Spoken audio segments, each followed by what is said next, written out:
Shalom Bapak Ibu sekalian. Selamat berjumpa kembali dengan kami MC Cross. Pada pagi hari ini begitu banyak kita mengalami putus asa, tidak ada harapan, tawar. Tapi pada pagi hari ini kami beritakan kabar baik bahwa kerajaan Allah sedang memikirkan jalan yang sangat serius bagi Bapak Ibu sekalian yang mengalami tawaran, tidak berpengharapan, tidak punya semangat akan apapun. Tapi pagi hari ada kekuatan baru dari Tuhan. Pengharapan orang percaya. Buktinya apa? Buktinya ada kubur kosong yang ditinggalkan oleh Tuhan. Bukti yang kedua, ada kasih Allah yang dicurahkan bagi kita. Kalau bertanya sama saya, hubungannya apa? Mari kita selidiki. Apa yang sedang Tuhan nyatakan pada pagi hari ini. Bapak Ibu yang dikasihi oleh Tuhan, mungkin kita sekarang kehilangan harapan. Tapi saya mau beritahukan bahwa harapan yang sedang kita punya pada hari-hari ini, barangkali itu bukan dari Tuhan. Barangkali itu sekedar suatu angan-angan. Barangkali itu suatu imajinasi yang kita pikir itu akan terjadi, padahal enggak pernah kesampaian, Bapak Ibu sekalian. Pada hari ini saya mau bagikan ayat Lukas 24 ayat 15 sampai 16. Masih dalam suasana kebangkitan Tuhan. Dan sampai dengan nanti Pentakosta, kita akan membahas tentang pengharapan, tentang ketekunan, tentang mengasihi Tuhan. Saya bacakan. Ketika mereka sedang bercakap-cakap dan bertukar pikiran, datanglah Yesus sendiri mendekati mereka. Lalu berjalan bersama-sama dengan mereka. Tetapi ada sesuatu yang menghalangi mata mereka sehingga mereka tidak dapat mengenal Dia. Bapak Ibu sekalian, lihat ini. Ketika dua orang murid Tuhan Yesus di luar 12 murid, salah satunya adalah namanya Kleopas. Mereka bercakap-cakap dan bertukar pikiran, ngalor ngidul. Barangkali pada saat ini kita sering bercakap-cakap dengan teman-teman kita, entah lewat Zoom meeting, lewat apapun itu. Mungkin sering bercakap-cakap dan bertukar pikiran. Dan ketika kita bercakap-cakap dan bertukar pikiran, barangkali apa yang kita percakapkan gitu kita nggak tahu ujungnya kemana. Masih ngawang-ngawang, masih berupa belum fakta kebenarannya, hoax.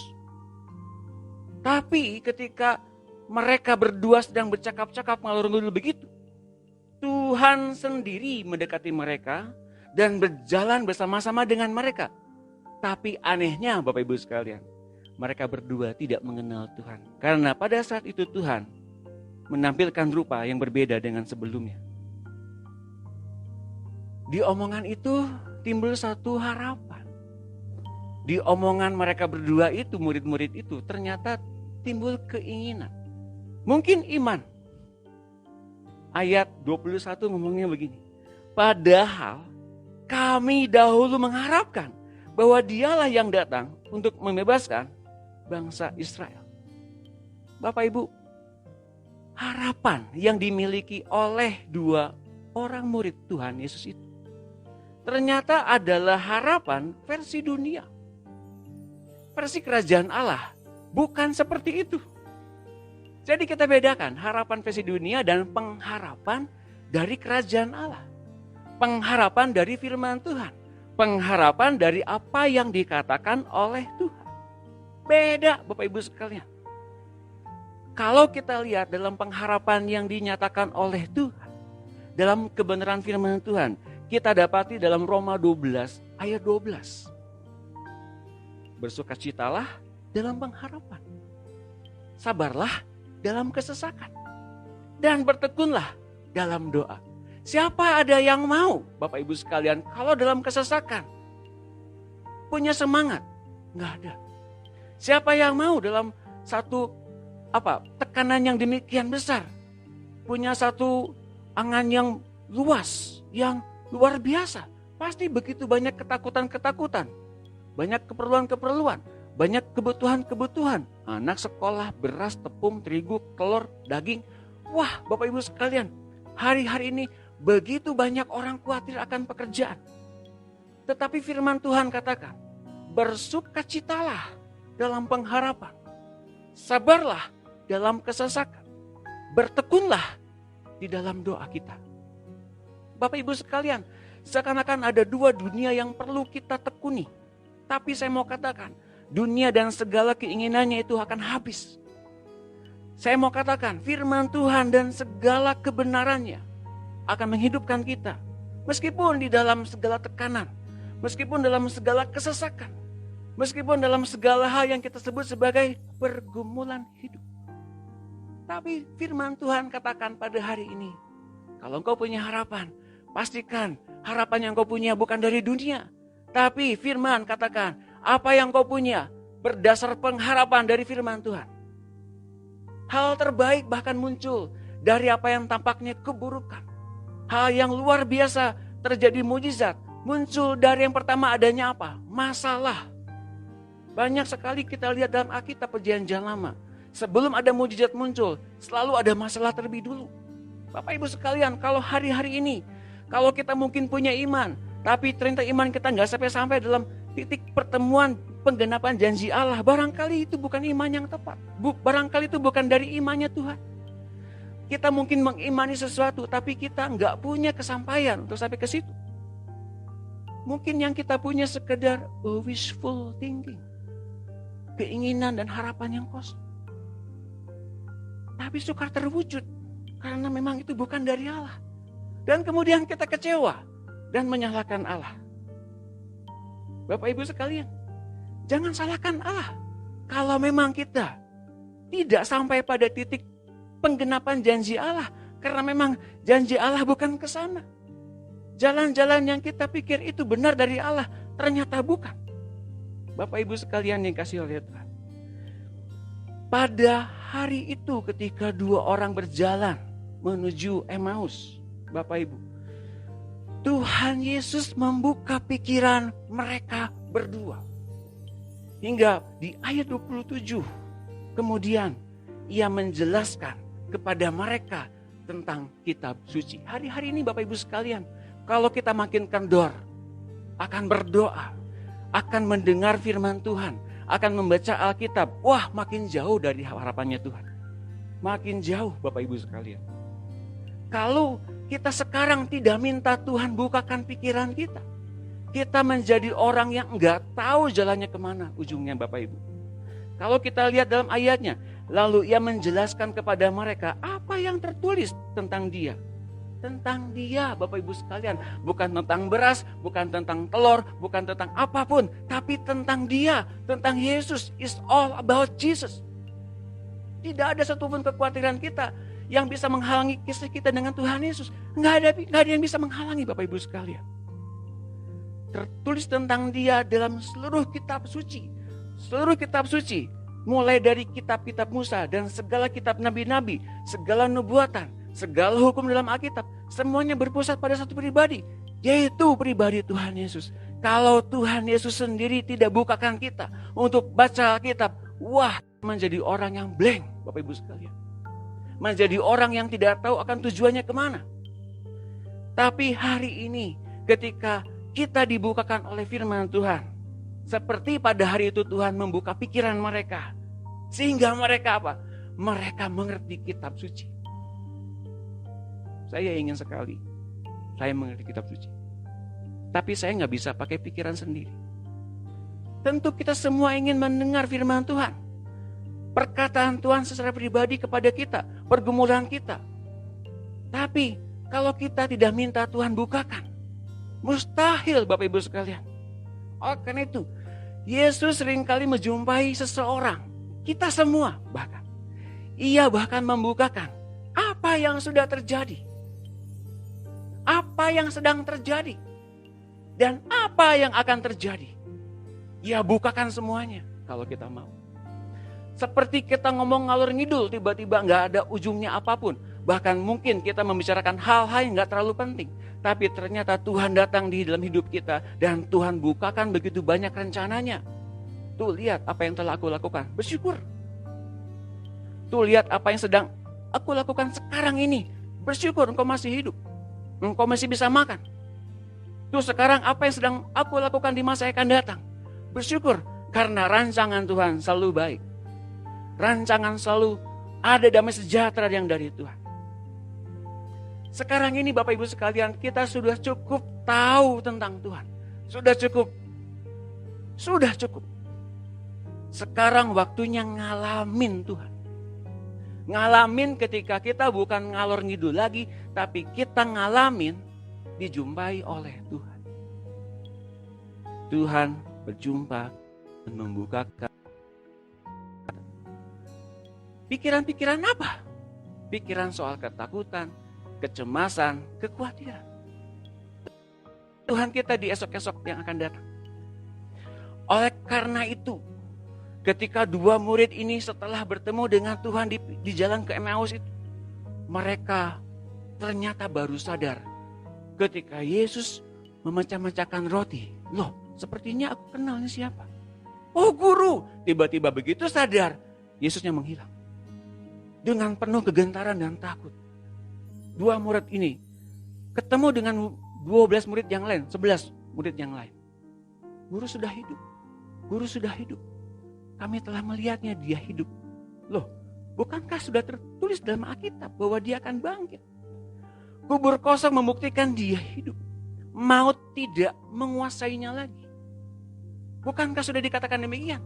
Kadang-kadang Bapak Ibu sekalian, kita sudah tahu, sudah ngerti Tuhan bikin mujizat, tapi kita nggak sampai pada pikiran-pikiran Tuhan itu.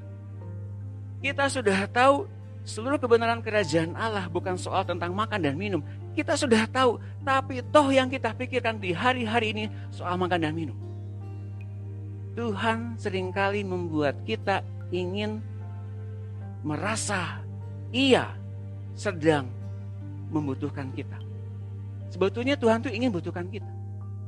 Bapak Ibu sekalian, kalau kita lihat dalam ayat berikutnya, ketika pertemuan Yesus dengan murid-muridnya, setelah dua orang dari Emmaus ini masuk bersama-sama dengan 11 murid yang lain. Kemudian Tuhan menampilkan dirinya. Lalu ia berkata, di ayat 48, 49. Kamu adalah saksi dari semuanya ini. Saksi apa? Saksi kubur yang kosong. Saksi soal kebangkitan. Saksi bagaimana kita bisa dibukakan oleh Tuhan. Perjumpaan pribadi dengan Tuhan membukakan pengertian-pengertian kita yang tadinya tertutup, yang tadinya gelap, jadi terang. Punya pengharapan yang baru. Bukan iman yang kosong, bukan harapan yang sia-sia, tapi pengharapan yang baru. Tapi kemudian Tuhan nyatakan dengan seluruh kekuatan kerajaan Allah, kepastiannya dan jaminannya sangat kokoh. Dan aku akan mengirim kepadamu apa yang dijanjikan Bapa. Bapak Ibu sekalian, Bapak dan Ibu sekalian tentu tahu Tuhan sedang melakukan apa di masa yang akan datang. Tuhan memberikan kepada kita Roh Kudus, dan Roh Kudus itu telah kita terima. Jadi kurang apa lagi? Pastinya kurang gimana lagi? Jaminannya kurang apa lagi? Tetapi apa yang Tuhan inginkan dalam hidup kita? Ada satu pernyataan bahwa untuk membatasi dengan semua apa yang mesti kita lakukan berdasarkan apa yang Tuhan perintahkan dan kita mesti taat. Di saat-saat itu murid-muridnya mesti tinggal di kota, jangan kemana-mana. Tinggal di satu rumah, di lockdown Bapak Ibu sekalian. Tetapi kamu harus tinggal di dalam kota ini sampai kamu diperlengkapi. Katakan diperlengkapi. Sampai kamu diperlengkapi dengan lengkap, jaminannya lengkap, kepastiannya lengkap, pengharapannya dijawab dengan kekuasaan dari tempat tinggi. Bapak Ibu sekalian, kita ini adalah saksi. Dan karena anugerah dan ketaatan kita, lalu kita menerima Roh Kudus. Hari-hari ini, kalau ternyata kita dipaksa oleh Tuhan, tanda kutip dipaksanya ya, untuk kita diam di dalam rumah, kita seperti kehilangan pekerjaan, kita seperti kehilangan harapan. Tapi saya mau kasih tahu, ketika Tuhan perintahkan, ayo istirahat, hamba-Ku yang setia, harus istirahat, harus mengalami hadirat Tuhan, lebih dan lebih lagi. Ini saatnya kebangkitan. Ini saatnya kebangunan. Engkau bukan yang dulu lagi. Engkau jangan jadi orang Kristen yang biasa-biasa saja. Roh Kudus akan memastikan kita sampai di titik akhir janji Allah itu. Roh Kuduslah yang kemudian membuat kita mengalami fase ini. Fase ini, Bapak Ibu sekalian. Fase apa itu? Penderitaan. Ngalamin apa yang dunia alamin semuanya. Tapi batasannya jelas. Ketika kita diberikan Roh Kudus, kita melewati penderitaan untuk masuk ke dalam kemuliaan.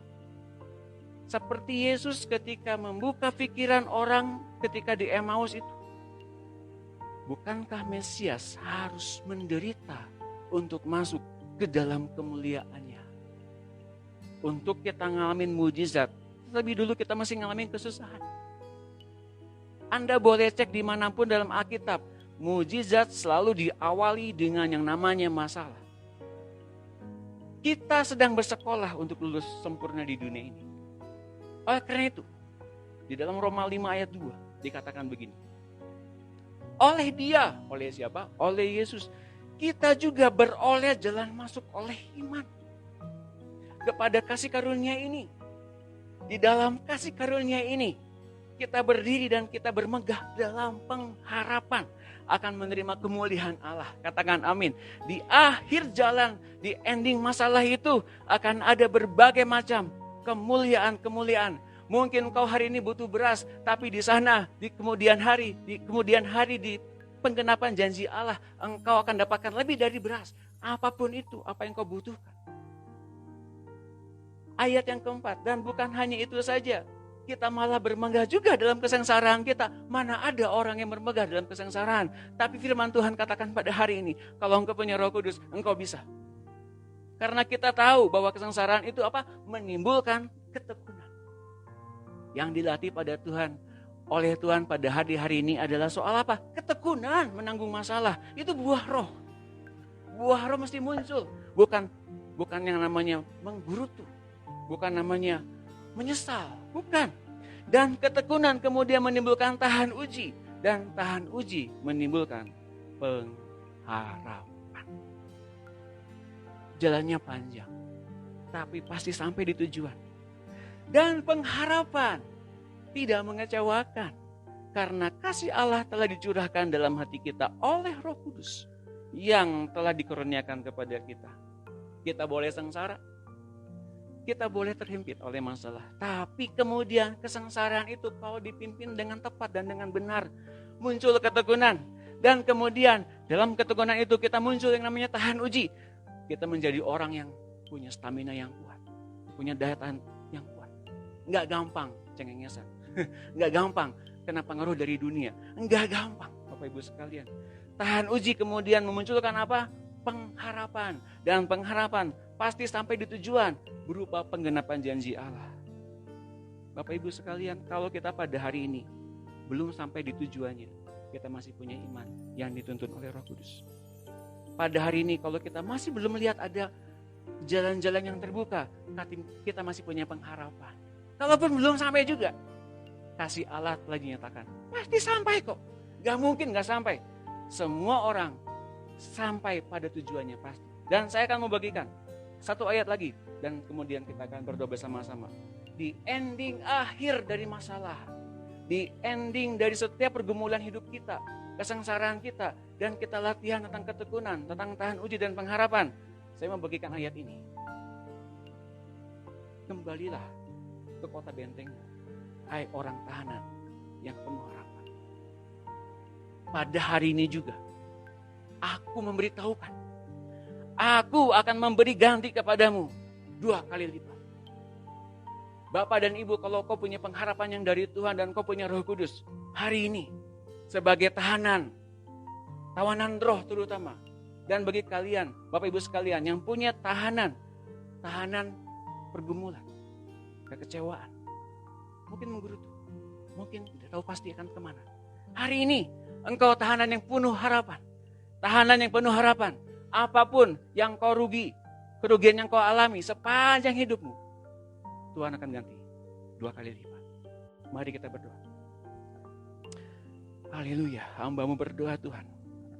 Siapapun yang mengalami masalah, pengharapan yang mulai pudar, pagi hari ini ketika mereka mulai mendapati buah firman Tuhan melawat mereka, hadirat-Mu Tuhan melawat mereka. Mereka tidak lagi ditinggalkan sendirian. Mereka tidak miskin lagi. Sekarang mereka bertumbuh dalam pengenalan akan Allah. Mereka sekarang punya Allah. Mereka sekarang punya Engkau Tuhan.